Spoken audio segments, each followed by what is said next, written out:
So you've been learning German for quite some time now, months, maybe even years, and you're still struggling understanding Germans when they speak real authentic German, like colloquial German. I'll show you exactly why this happens and what you can do about it in this video. And by the way, you might have noticed that there's a new background, a new room. This is because I just moved last week and it's still a bit of work in progress. I hope you don't mind that. But more importantly, let's take a look now. The main reason why you don't understand Germans, but you might understand everything in your German course, is that we speak quite differently in the streets, in real life, as compared to a textbook. I'm sure this happens in any language, and it also happens in German. Well, so the real reason you're struggling understanding Germans when they speak in real life, in their free time, on the streets with you, is the following. That we use Umgangssprache. We use colloquial German, spoken German, and not the 100% correct textbook German, obeying all the rules, etc. This is something that happens in all languages, and German is no exception. So as you can see here, I've come up with 6 broad categories, and I'll show you one example for each category.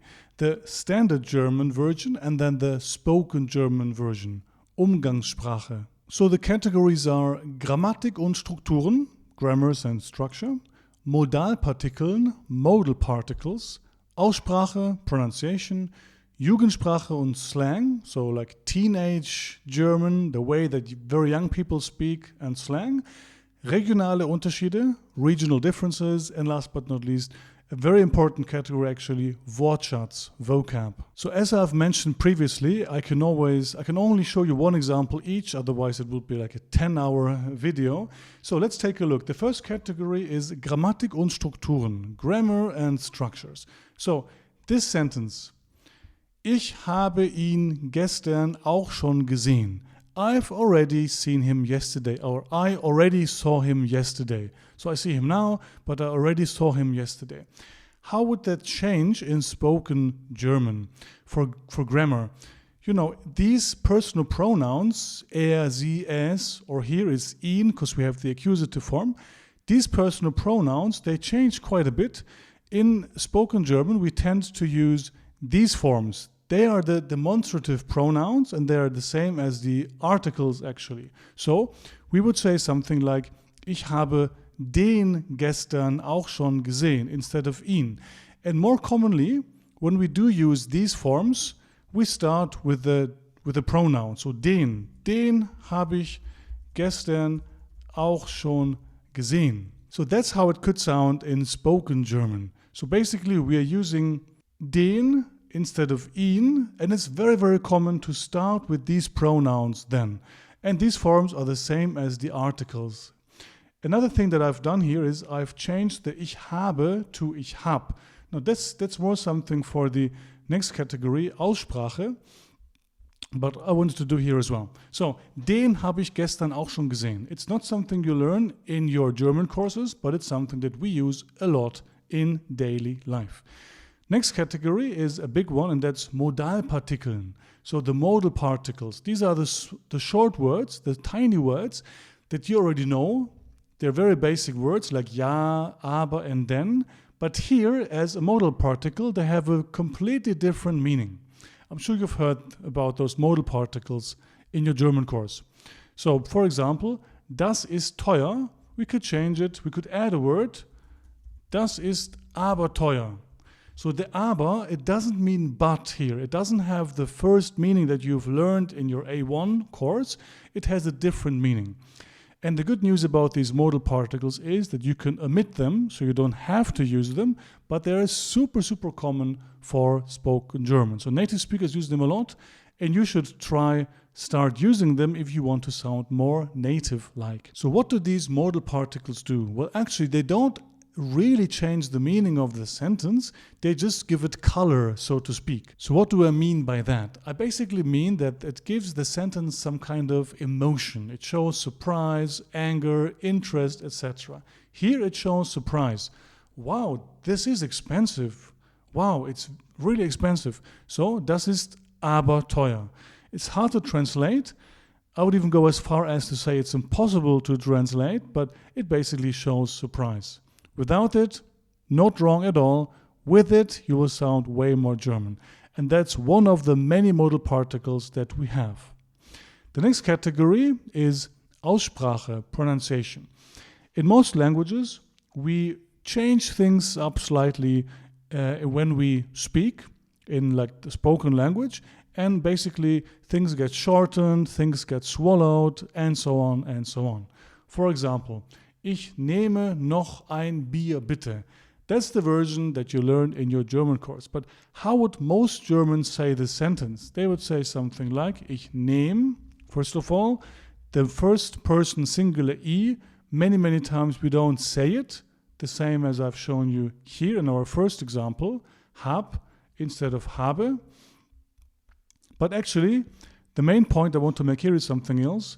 Ich nehme noch ein Bier, bitte. What I've done here is I've changed the indefinite article ein to n. I should probably, write an apostrophe here, but it's not something you would usually write. It's just the way that we read it. So, ich nehme noch ein Bier bitte, or ich nehme noch ein Bier bitte. So these two words, noch and then ein, or n, they get contracted, they get melted completely. Nochen, nochen. Ich nehme noch ein Bier bitte. Compare this to, ich nehme noch ein Bier bitte. No one talks like that. Okay, the next category is Jugendsprache und Slang. So, Jugendsprache and slang is like the broad category. And in this, we have different grammatical structures, and also we have differences in vocab.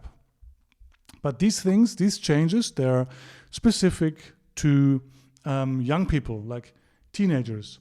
For example, ich habe gar keine Lust drauf. Instead of Lust, we can use Bock.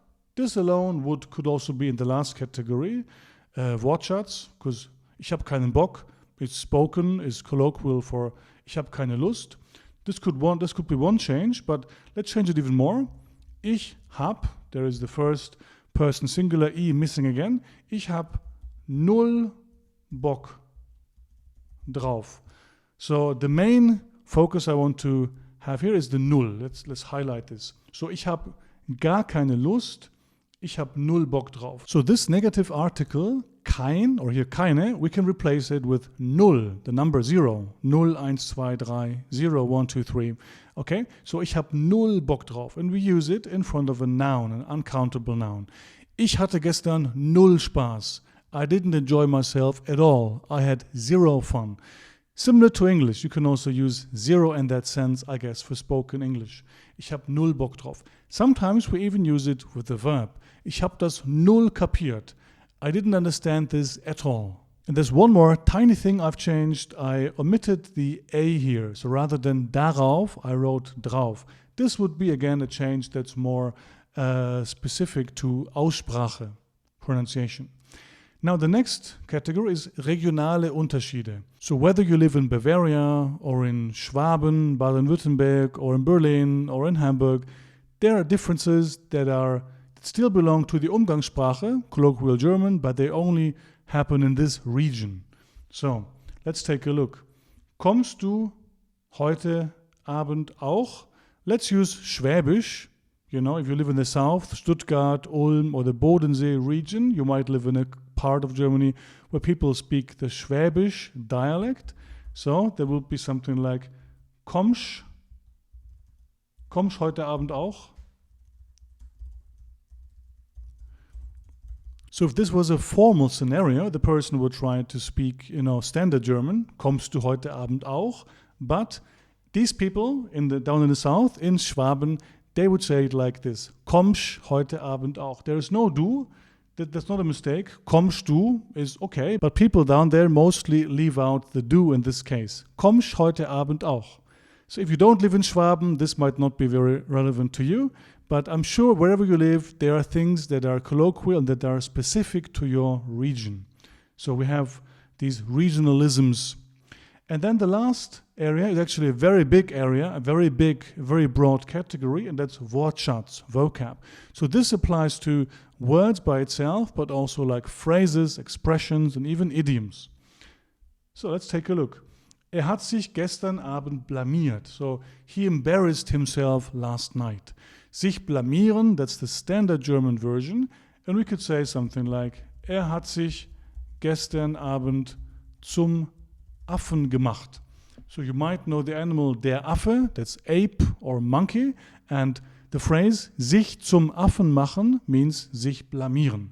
So I can only give you one example for each category, but of course they're all important, especially the Aussprache one is super important, and then the Wortschatz one, different words, different expressions for spoken German. These might be the two most important categories. So now that you've understood these categories, what can you do to improve in these categories? Well, I have good news for you, because there'll be more YouTube videos on my channel on these topics coming up in the weeks and months to come. And also there'll be a huge video course on this topic, on spoken German, the way that we actually use it as opposed to what you learn in your language classes.